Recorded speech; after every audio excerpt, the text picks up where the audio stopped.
Now, this happened on Tall Oak Drive in Mooresville near Lake Norman. WBTV's Anne-Marie Haggerty talked to folks in that neighborhood tonight and also got the latest information from the Iredell County Sheriff about how this all started.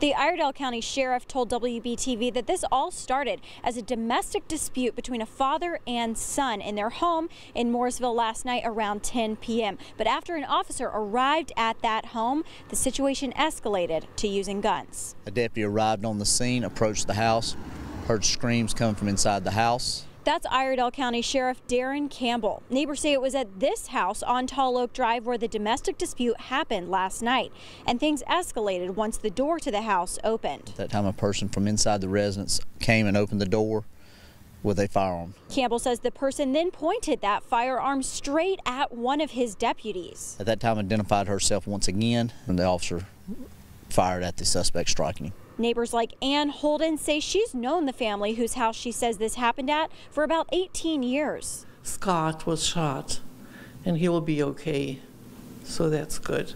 Yeah. To know that he's okay. The person who was shot was taken to the hospital with a shot to the abdomen. Holden says this all happened right next to her house, and it was shocking. What was alarming was there were so many cars in their drive and in our street. Holden says she had knocks on her door from investigators until about 1 a.m. last night asking if she knew anything about the family. We speak when we see them in the yard, and the kids, all three of them, mowed our grass.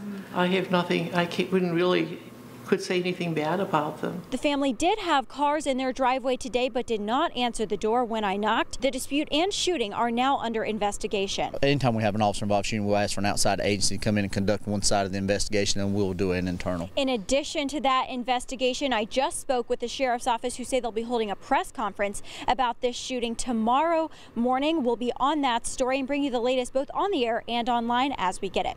Reporting at the Iredell County Sheriff's Office, Anne-Marie Haggerty, WBTV News on your